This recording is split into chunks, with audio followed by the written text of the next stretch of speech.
Hello and welcome to another episode of World 360. My name is Suchet Vir Singh, and today I will talk about why is there violence and bloodshed in Sudan, and why did Joe Biden travel to Northern Ireland on the 25th anniversary of the Good Friday Agreement. We'll be discussing these themes on this episode of World 360.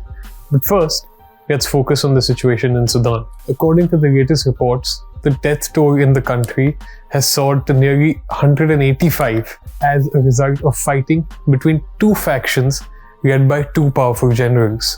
Amidst the violence, an envoy of the US Embassy and of the European Union have been attacked since the weekend.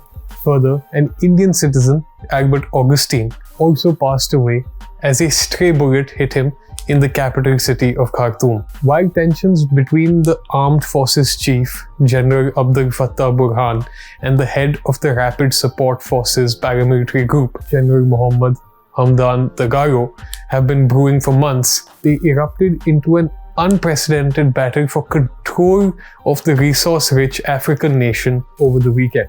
18 months ago, the two generals had orchestrated a military coup to derail the country's democratic transition.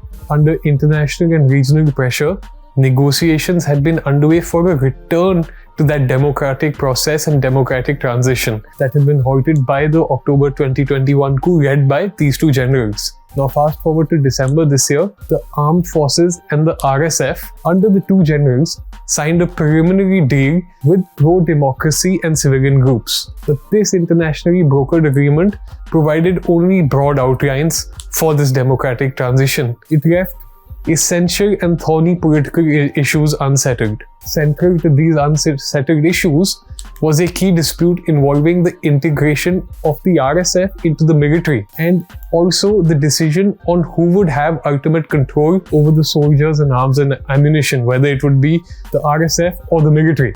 This dispute between the two generals then escalated over the weekend and snowballed into the current violent situation. Now moving to the 25th anniversary of the Good Friday Agreement, President Joe Biden visited Belfast last week.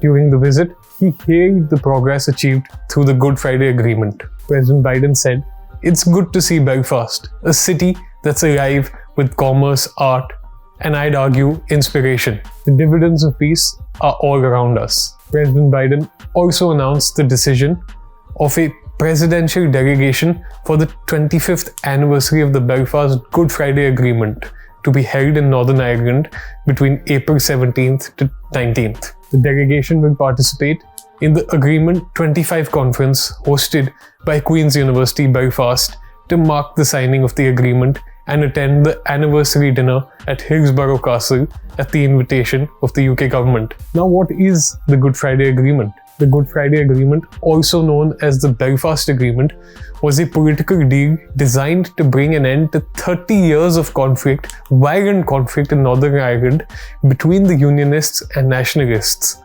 The Unionists wanted to see Northern Ireland remain within the United Kingdom, while the Nationalists wanted it to become part of the Republic of Ireland. The agreement was signed on 10th April 1998 and approved by public votes in both Northern Ireland and the Republic of Ireland. The agreement set up a new government for Northern Ireland, representing both nationalists and unionists. Further, a new parliament, the Northern Ireland Assembly, was also set up and sits in Stormont in Belfast through the agreement.